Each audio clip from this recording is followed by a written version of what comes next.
Hello, everybody, and welcome back. And we have a good and fun array of panelists today to be discussing Tom Bombadil and his involvement and how he will work in the second season.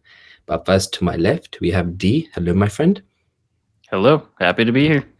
Great to have you on. Then above me, we have Strider. Hello there.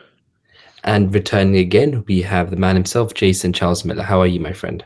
I'm great. You know you had to bring me in for the Tom Bombadil episode, right? Yeah, you can. That's why I put you furthest to the left. You can see the comparison right there.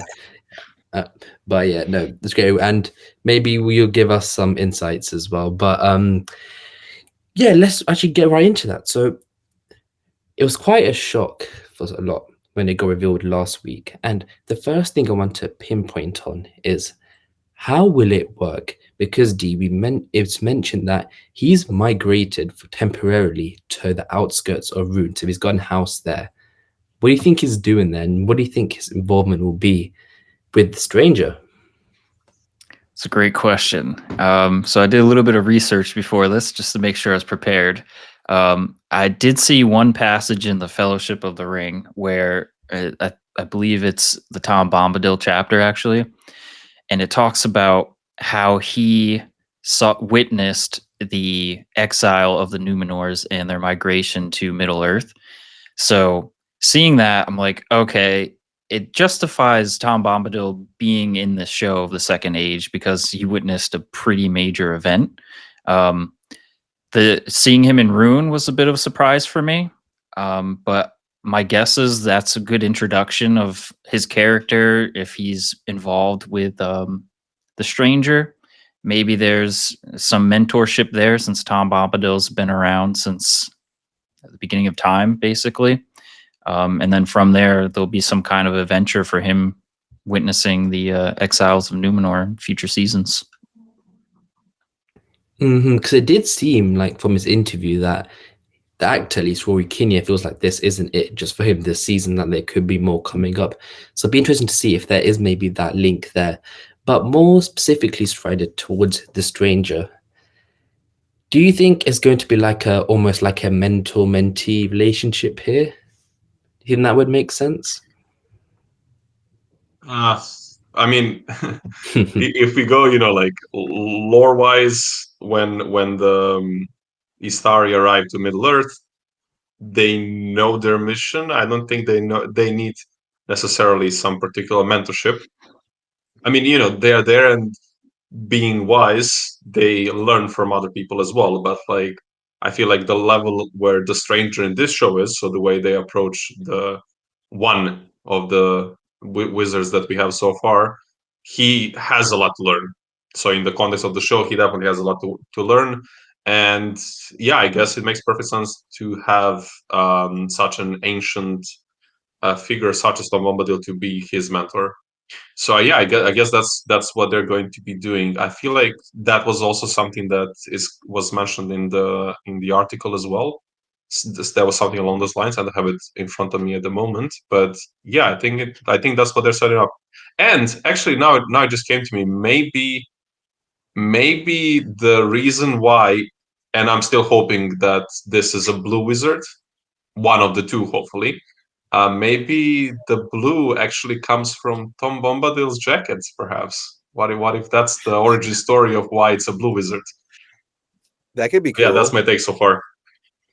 Yeah, I believe in Fellowship. I mean, obviously, I think he's only discussed in Fellowship, unless maybe there's a reference to him in one of the other two books in passing. But don't they discuss at Elrond's council sort of the friendship or the kinship or the knowledge between Gandalf and Tom? And if so, I feel like this might be another hint that the stranger is Gandalf. I'm not a huge fan of that necessarily. I'm kind of hoping that he's Saruman, that we see the good Saruman here, and we see him as he should have been, perhaps. But yeah, I think definitely he's a mentor, because remember, he's still awakening. The stranger is still sort of awakening and figuring out his powers, figuring out how to talk, figuring out how to communicate with living beings. I mean, there was a theory halfway through season 1 that he was Radagast, right? Because of all of his sort of interactions with living plants and whatnot. So the main thing that I am, I think maybe they're throwing us off a little bit, because have you noticed every picture that they've released, he's not smiling, he's not jolly. So what's going on? I know someone said this one looks like he's on a smoking break right now. Or that Ben Affleck meme of him just outside his car. Sorry, my Yes, dog here. He's hold just on, I having gotta a break be of a jolly mentoring. Yeah. Yeah, Mhm. yeah. He's having a break from mentoring Yeah. straight. Just like I Oh, you cannot deal with this. outside. I need some of old Toby. I know it Mhm. hasn't been invented yet, but you know. It was called New Toby back then. That's the canonical answer. Mm-hmm. But talk about this mentoring and this relationship. It seems interesting, though, that as mentioned, as you can see behind the strangers and Tom Bombadil's head, there's that constellation in the sky. And it was mentioned in the interview that Tom Bombadil's almost waiting for the stranger. Do you have any theories or reasons why they've done that, Jason, do you think? Or did you know about that, first of all, that constellation behind, as you can see on the roof, is the sky, and the similar one to the strangers that we saw in episode 2? Right. Yeah, I read about that in the article too. I think they even sort of went a little bit deeper about the constellation on the ceiling. I don't know. I mean, I think it's interesting that we're going to Rune at all. And do you think it's because there's so little lore around Rune? Meaning that, like, we have dates and we know things happen there, but there's so much room for a showrunner to kind of fill in the blanks, that Rune specifically is sort of an undiscovered country in a way. Do you think that's why we're there, or do you think there's going to be something more to it? I think potentially maybe a mix of both, but I'll be interested to see if anybody else has any other opinions first or responses.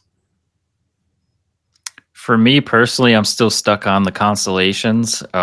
One of my hobbies outside of this is astrophotography, and it's killing me that I can't figure out what those constellations are. So I'm hoping that they invented this constellation. The closest thing is it does look similar to Gemini, which Gemini's the twins, right? So two people, blue wizards.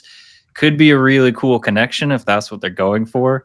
But yeah, these constellations, I keep getting obsessed with them. I must know. Oh, that's very interesting. I feel like I have someone mentioned, or I have seen it. Maybe theories in season 1 or something that it might be the Gemini. So I'm hoping, because I'm also hoping that it's like a very subtle hint, like, hey folks, there's gonna be 2 of them. It's gonna be the blue wizards.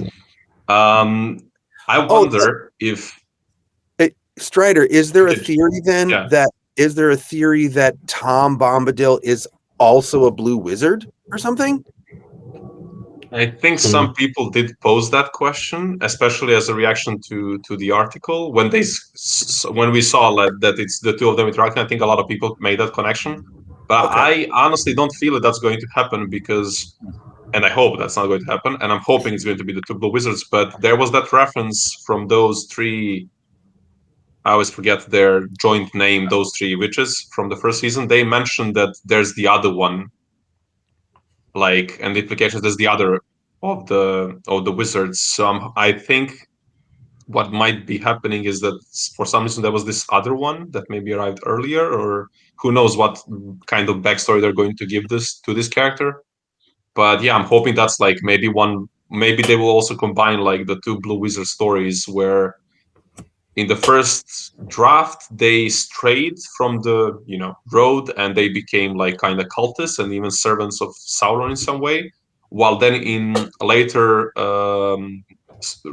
versions they become actually faithful servants of the Valar. So I'm wondering if they are maybe setting up something, some storyline where actually one of them goes bad, one of them stays good, and then we have the clash between the stranger and this other person, and then maybe Tom Bombadil is there to mentor this one, the stranger, because he is in disadvantage because he came later, perhaps.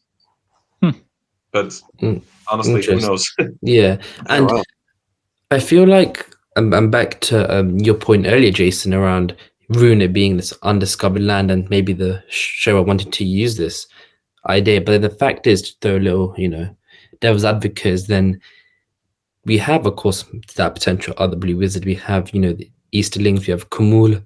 There's so much other stuff to go there. Was Tom Bombadil a necessity, or really the main thing when you think of Rune and having to, incorporate that storyline? Was Tom Bombadil, for example, here really needed? Do you think what do you guys think? Do you think it was something that this season 2 Rings of Power needed, or something that maybe is there for more fan service, or was just there to, just the showrunners have thought it's an interesting way to integrate the Stranger into Rune? What do you guys think? Where do you guys sit on that thing around the involvement of Tom Bombadil? I'll start off with you, Jason. Yeah, I think it's a combo. I think they might be like, you wanted Tom Bombadil? You're going to get lots of Tom Bombadil. You've never gotten him on screen before? We're going to put him in 98 episodes. You know what I mean? It could be some of that. Obviously, who knows? I hope that it is the showrunners' love of Tom and wanting to see Tom on screen, that's why he's there. That I hope that it's actually not fan service. I hope that it's they really want it. I hope that is the real reason why he's there, just for the love of Tom. I think that Tom is such a character that, there's been so many theories. Like, some people theorize that he actually is Tolkien, right? Like that was Tolkien inserting himself into the story. But obviously he's older than the Earth, or older than Arda. He's been there since the beginning. So you could put him anywhere. And I think that that's exciting. Let's just hope that they use him in a way that we like. And I would have put at least one picture of him smiling. Because come on. Yeah. As you say, this expression you can see on screen is similar throughout all the other ones. Yeah. But Strider, what about you? What's your take on this? They should have put one. They should have put one of him smiling, because Tom Bombadil is a jolly fellow. Yeah, I think it's probably a combination, as Jason said. Like, it's probably like some fan service, but also, like, as I touched on in my previous comment, like they are kind of redoing completely the backstory of one of the wizards, and since he has so much to learn, like, a Harfoot is not going to teach him, I don't know what, like the basic stuff, the morality. He learned that, in a way, if we want to define it like that, in the first season, but now he needs to like go higher. And yeah, having an ancient figure such as Tom makes sense. But I think also the two comments, actually, what Dee said about him seeing Numenorians being exiled, and then what Jason mentioned also with Rune having so much gray area. I think one of my biggest hopes for this show was that the creators will actually take these gray areas that are not really defined in Tolkien's lore and expand on that. And I think it's, after recovering from the first shock of being like, okay, what is he doing in Rune? I'm kind of starting to warm up to this idea, because of all these new bits that we kind of all got reminded of. Like, it's been around. Like, it is only in the Third Age, at the end of the Third Age, during the Council of Elrond, when Elrond, I'm not sure if Elrond or Gandalf, one of them says, I think it's Elrond, that he now set the boundaries for himself and he doesn't want to step out. But before that, and also what Dee quoted, he's been around. Like, he knows. He said all these like huge forests like that was spanning across Middle Earth. He's been all over the place. So in a way, it kind of makes sense. I'm also curious if they will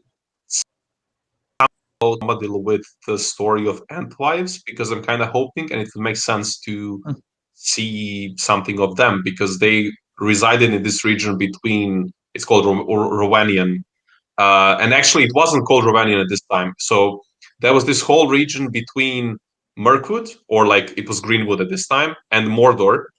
And it was actually this very green, nice, lush place where Entwives had their gardens. And someone can correct me in the chat and in the comments if I'm wrong, but I believe I'm not. At some point during these wars in the Second Age, Sauron, for whatever reason, burns. Actually, that's okay. I'm getting the flashbacks. So when the Last Alliance is marching towards Mordor, that's when Sauron burns all these lands between Mordor and Mirkwood, and they turn into wasteland. And that's when the gardens disappear. That's when Entwives are lost. And that's when this land becomes known as Rovanian, because I think that's what I think that means brown lands, and they're brown because they've been burnt. So I think it would be cool if maybe Tom Bombadil, because that's he kind of has to go through that, and that fits with the some of the forest and the greenery being lost. So I think it might also be another place where he might go, maybe after mentoring the stranger. Mhm. A bit of a crazy theory rant here, but yeah. No, it's cool because maybe that's something you can expand on in future seasons. Have him back again and link to the Entwives, because we know there are Ents. They've shown them already. Only even actually, which was linked when we saw the meteor go past. So yeah, that's very interesting. And and we know that Tom and the Ents have a relationship, clearly. Yeah, exactly. So it'd be very interesting to see that. And so yeah, D, quickly finally for you as well, and also through the curveball in there of do you think also we could maybe see Goldberry at all? Do you think that would be a possibility? That would be awesome for sure. I know Strider said he had a crazy theory. I'm going to go even crazier with this theory. Maybe it's rational. Yep. So what if the stranger is a blue wizard and they follow the draft where they become evil? That leaves the show to have kind of a hole for like a moral being similar to Gandalf, because everyone's kind of right now making parallels to the stranger being like Gandalf, saying follow your nose, all that stuff. So what if Tom Bombadil fills the role of someone that's kind of on the moral high side, and it kind of acts as that moral piece throughout the rest of the seasons? So he's like Gandalf, I guess, but you know, on the Tom Bombadil level. I like that, because it could be more like Gandalf in The Hobbit, where he zips in and out. Yeah, moves in and out. That could be cool. And I think now we'll just have to wait till August 29th to find out what this fellow will bring to store. But yeah, this is Tom Bombadil. Oops, wrong one. Sorry, this is not the actual one. It's this one. This is our first look at him, and we'll wait. I think you should go back to the. I think that was the. Oh, fair. So we prefer this one. You prefer this one. Tom. But yeah, no. Thank you, gentlemen. It's been a lot of fun, and I think we will see you guys on the next one, and let us know what you think of all this.